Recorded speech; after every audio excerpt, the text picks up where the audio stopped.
Rivaoka malagasy niezaka ihany ny tenany tsy teny manoloana ny fankalazana ny fahaleovantena alohan'ny 20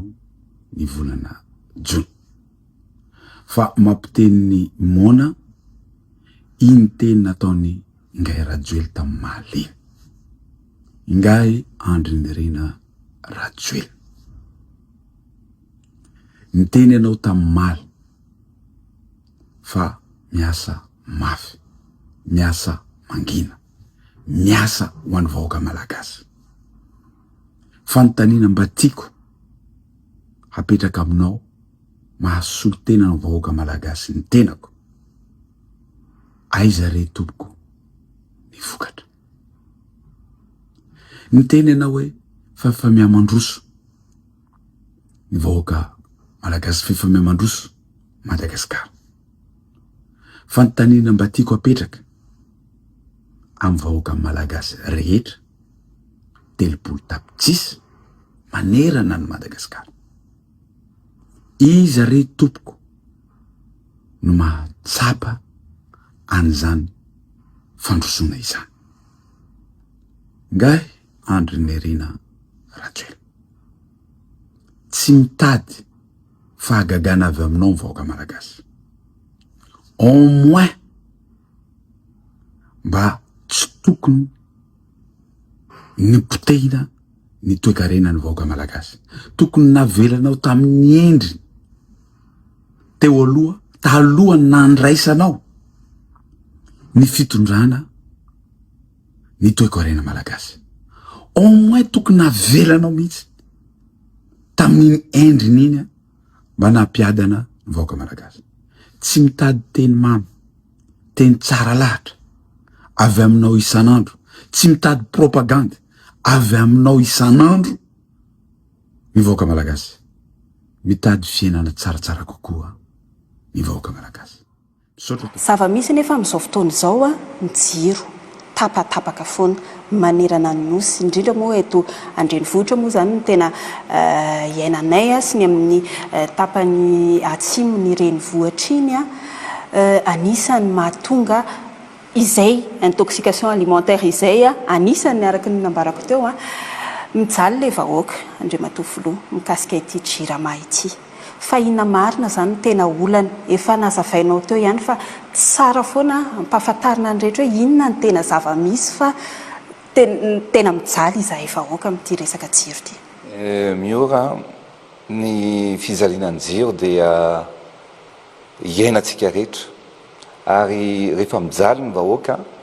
dia milaza aminao fa tsy matory andro aman'alina. Mitady ny vahaolana, mijery ny olana ary tsy maintsy mitondra ny vahaolana ao anatin'izany olana rehetrarehetra zany. Zay indrindra no anisany hoe tsy maintsy fampitafana ny vahoaka satria mila lazaina ny vahoaka ny marina ary mila fantarina ihany koa hoe inona ny olana makaizitsika misy vahaolana ve sa tsisy. Ny zavatra tiako ambara raha mikasika ny Antananarivo manokana dia ny problème ny olana voalohany aloha olana roa zany ny zavatra misy fa le olana voalohany aloha no resahako. Ny olana voalohany ny tena natonga ny fatapatapahan-jiro natonga fahasorenana tamin'ireo quartier maromaro teto amintsika dia ny fipoahan'ny transformateur anankiray tamin'ny hoe Tana Sud. Ny Tana Sud io dia transformateur agoavana be 25 MVA na équivalent na 25 kVA zany no ampoka. Efa ampoka izy io tamin'ny herintaona. Dia ny toerana rehetrarehetra iny Anosy Zato, Ampitatafiky, Fenoarivo, Vodivorona, iny rehetrarehetra iny zany tapaka daholy hatrany Ameritsiatosika, hatrany Arivomamy, Soavinandriny, Itosy Ray Manontolo, 67 hectares rehetra Ampefiloha, Tanjombato sy ny zone Forelo. Rehefa mipoka io transfo ana 25 MVA io na 25 kVA dia apahany kely sisany nandeha zany dia eo zany tsy maintsy jerena hoe alefa aloha ny any Tanjombato sy ny any 67 dia tsy maintsy tapaka ny any Ampitatafika sy Anosizato. Dia alefa indray ny any Vodivorona dia tsy maintsy tapaka indray ohatra ny any Imery Atosika ohatra. Zay zany le zavatra misy. Ny Jirama dia eto moa dia milaza misy olona tena miasa fa misy olona tena misopatra ihany koa. Ary zay ny olantsika ankehitriny fa za tonga eto ilaza ny marina ho an'ny vahoaka malagasy. Betsaka ny zavatra olazaiko anareo satria tamin'ny maraina hatramin'ny 2 atoandro nanomboka tamin'ny 10 amin'ny 10 amin'ny adiny 4 mivory niaraka tamin'ny DG Jirama, ny tompona andraikitra tale maromaro tao amin'ny Jirama, niaraka tamin'ny Premier Ministre sy ny mpiara-miasa tamiko teo amin'ny présidence. Nijery zao inona marina ny olana ary inona ny vahaolana ary zavatra maro no resako amin'ny vahoaka malagasy eto. Ny zavatra misy zany dia ny faterana aloha hoe natonga an'le olana iny zany le mipoka ilay transfo natonga an'io fatapatapahana io. Ny transfo io nefa 40 tonnes. Zany hoe na métormarque reto mbola mamétormarque ihany antale général ny Jirama. Tsy maintsy ataontsika izy anafarana transfo vaovao amin'io 25 MVA io 25 mégawatts ary tsy transfo ray no vidiny satria raha mipoka ny ray tsy manana réserve tsika ary loza amin'ny tataony ny iainantsika satria raha misy accident zany tsika dia hosahirana ny vahoaka sy ny tokantrano tsirairay avy ka tsy maintsy anafatra tsika transfo anankiroa zany transfo ngeza be 25 MVA io efa mifampivory zay tamin'ny maraina ary nitapahana io fa anafatra tsika 30 andro ny fanamboarana an'io tokony ho 80 fa nahita mpanamboatra transfo zany ny tao amin'ny ivon'ny Jirama mavita an'io vaovao mavita an'io anatin'ny 30 andro ary tsy afaka alefa avion moa io fa tsy maintsy alefa sambo dia 30 andro afaka 80 andro na 2 volana zany dia ho tonga ny transfo vaovao fa nametraka tamin'ny Jirama hoe tsy afaka iandry afaka 2 volana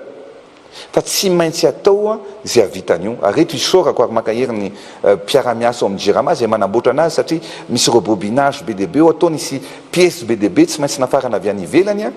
efa tonga eto daholo ankehitriny ary ny fanamby napetraky ny tale général ny Jirama sy mipiasa ny Jirama tamiko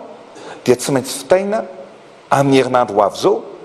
zany hoe afaka andro vitsivitsy zany alohan'ny fety zay ankalazantsika ny fahaleovatena io transfo zay 25 MVA io. Misy fanadidina nataonay raha teo teny Anosizato monsieur le président mikasika io fahasimbana teny ny Anosizato io misy ny vahaolana vonjomaika zay nataony teo anivon'ny Jirama ny fametrahana sous-station teny Soavina Tsimondrano raha sitraka angamba no dia alao ho arahantsika vetivety mikasika izay fanadihadiana izay. Ankoatra ny fahatapahan-jiro mifandimby mahazatra na ny délestage iainan'ireo faritra maro eto Antananarivo, mafimafy kokoa no iainan'ireo mponina any amin'ny zotra Tana Sud, izany hoe ny any amin'ireo faritra maromaro ao amin'ny distrika na Tsimondrano, Ampitatafika, eo Fenoarivo ka hatrany amin'ny faritra Itasy. Antony mahatonga izany ny fahasimbany ity vata-panova herinaratra na transformateur eto amin'ny sous-station Anosizato ity efa ho herinandro maromaro zay. Arak'izao hitantsika izao mbola tsy miasa io vata-panova herinaratra io hatramin'izao. Raha ny nambaran'ireo tompon'andraikitra tsy maintsy nalefa namboarina ny fitaovana tao anatiny. Raha ny fanazavana avy amin'ny Jirama efa nisy ny vahaolana vonjomaika noraisina raha ho an'ny zotra Tana Sud dia ny nananganana ny sous-station kely eny Soavina Tsimondrano. Izy io izay nandeha nanomboka tamin'ny fahafitony volana Jona teo entina manatevina ireto fitaovana eto Anosizato ireto anamaivanana ny fahatapahan-jiro amin'ny faritra Tana Sud io. Zay ny mikasika ny fanadihadiana zay tsara pahafantarantsika nataon'ny mpanao gazety ny televiziona malagasy androany teny Anosizato tsy nisy moa ny tompon'andraikitra ny Jirama afaka nanazava tamin'ny resaka teny Anosizato iny fa eto ianao Andriamatoa Filoha efa nambaranao teo ihany ny natsidika eo ihany le olana fa amin'ny akapobeny zany inona zany tena zava-misy ary inona no vahaolana. Dia ny misotra nareo teto anivon'ny TVM aloha nanao an'iny reportage iny satria ny sary tokoa dia malaza zavatra betsaka noho ny teny zay atao. Ny zavatra misy dia efa misy vahaolana netiny Jirama satria efa nametraka 7.5 MVR zareo inasoavina angambany izay mba nentina nanamana ny olana ny ampahany betsaka amin'ireo tanàna zay efa tsy dia misedra ntsony fa tapatapahana zany. Ohatran'izay koa ny ilany makany amin'iny tana sud iny ihany koa zany. Fa ny zavatra misy ary tena tsara ho fatatsika dia ny fahaterany ny fitaovana izay ampiasaitsika eto anivon'ny Jirama. Zava-dehibe loatra iny nambaranao teo iny Andriamatoa Filoha iverenantsika amin'izay ary ilay fanamariana ny 520 taona niverena ny fahaleovantena satria daty manandanja zany hoe 520 taona zany niverena ny fahaleovantena ny Madagasikara. Totoy ny ahoana ny karazana hetsika amin'ity asaramanitra ity? Ia, araka ny teneniko anao tao miora dia hoe mendrika tokoa ny ankalazany zany fa 520 taona niverenan'ny fahaleovantena zany ny malagasy satria Madagasikara no mampitambatra atsika, ny sainam-pirenena malagasy no mampiray atsika. Ary zay moa no teneniko ny nanetana ny olona rehetrarehetra hoe tsika olona misy saina ary tsara ny manangan-tsaina ihany koa satria ny fananganan-tsaina koa dia marky ny fiandrianam-pirenena. Raha mahatsapa-teny ianao fa malagasy tia tanindrazana ary tia nompon'ny firenena dia manangana an'izay sainam-pirenena zay zany. Any États-Unis, any Brésil hitanao fa na tsy andro ny fetim-pirenena dia manangan-tsaina daholo ny olona tsirairay avy. Ao anatin'izany zany dia ataontsika miavaka tokoa ny fankalazana zany fankalazana ny fa 520 taona niverena ny fahaleovantena zany. Anisan'izany moa amin'ny alahady zao dia ohatran'ny fanaontsika isa-taona misy le hoe concert de la paix. Ilaina ny vavaka, ilaina manankina ny zavatra rehetrarehetra ataontsika eo ampelantanan'Andriamanitra. Ary misy artiste manokana moa avy any ivelany ho avy eo. Misy ny artiste malagasy be dia be izay ho avy anafanana zany. Fa misy an'le Dena Moana izy io vehivavy afrikana anankiray fa mipetraka any États-Unis mira misira ray zay tena mahafinaritra na mihitsy fenoko hoe le Saint-Esprit est là. Ary zay tenenko anatiny le Saint-Esprit il sera avec nous, hiaraka amintsika ny fanahy masina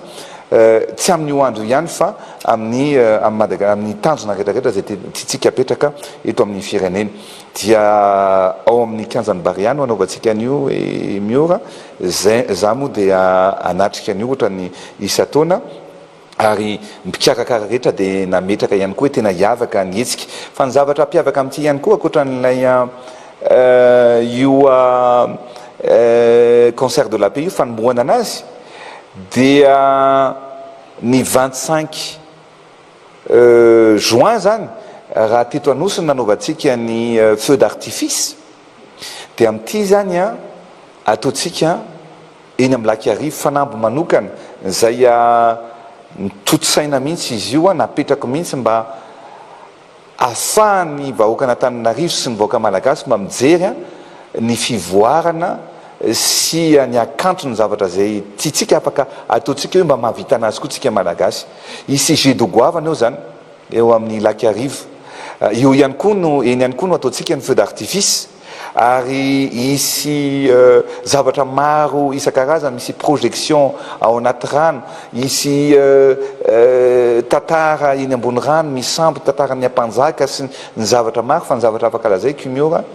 dia tena zavatra magique, zavatra tsara ampihetsika ny ambopotsika sy ny fierté atsika hoe mahavita zavatra ny malagasy. Zay ny zavatra tiatsika apetraka miora ao anatin'izay. Ary ny farany moa matso dia hiavaka koa ny matso amin'ity satria ny zavatra ampiavaka anazy tena natao mihitsy ny fomba rehetra hoe mila mametraka tsika satria tsy fetin'ny fiverenan'ny fahaleovan-tena ihany ny fahenina amby roapolo jona fa enina amby roapolo jona fa fety ihany koa ny foronan'ny foloalindahy malagasy dia nametraka zany tsika nametraka fanamby ary azo fanomezana manokana ny foloalindahy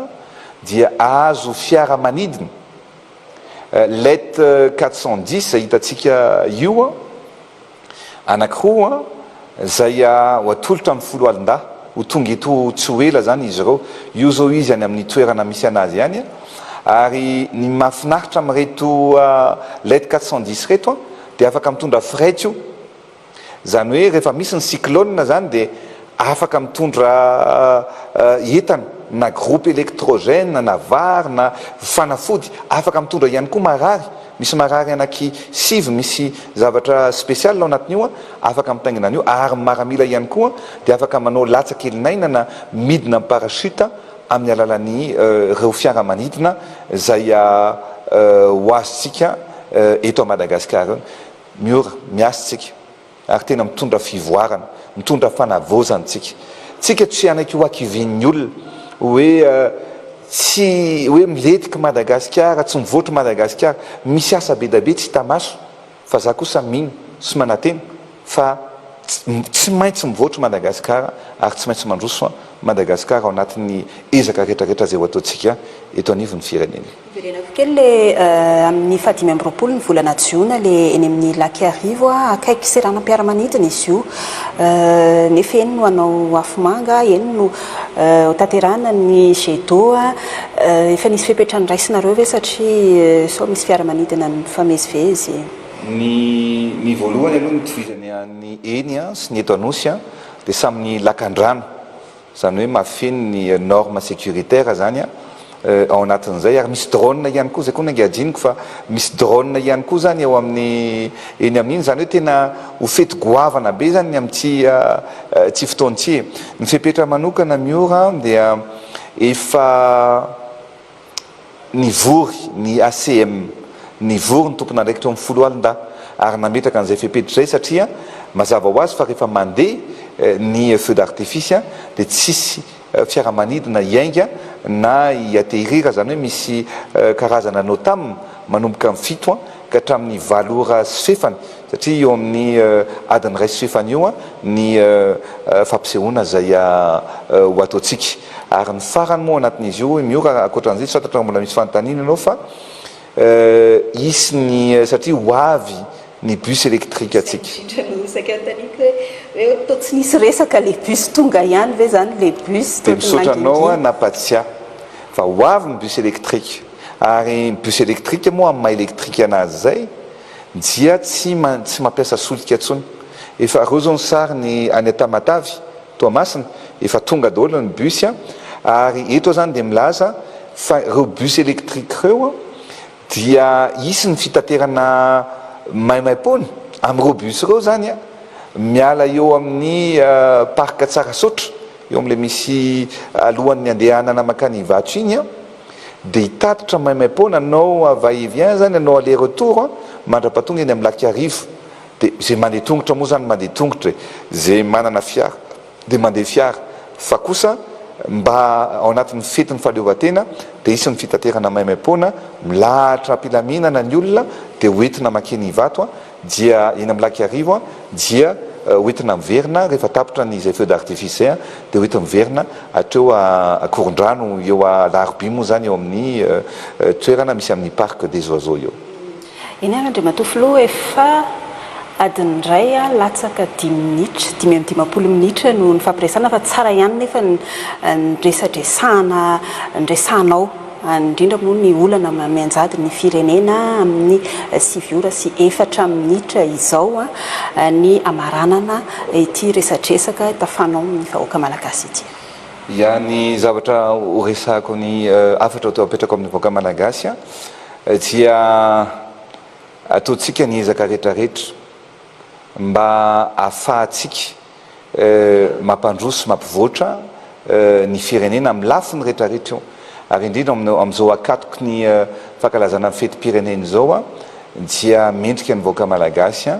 mba iaina ao anatin'ny filaminana iaina ao anatin'ny akaravona ary na dia misendra olana arytsika dia misaotra nareo vaoaka malagasy amin'ny compréhension ao anatiny hoe fahatsapahana zany ny fahatsimora ny zavatra iainantsika ary misaotra nareo ihany koa amin'ny faharetana ary mitondra ny ezaka rehetrarehetra tsika mba ampisongadina ny Madagasikara sy ampandroso ny Madagasikara. Ny zavatra rehetra dia apetratsika amina eo ampelantanan'Andriamanitra daholy ary ho tanteraka daholy ny fikasantsika, fikasana tsara ary tsisy atohatra, tsisy asakana izay zavatra ho hitintsika ampandroso ny firenena.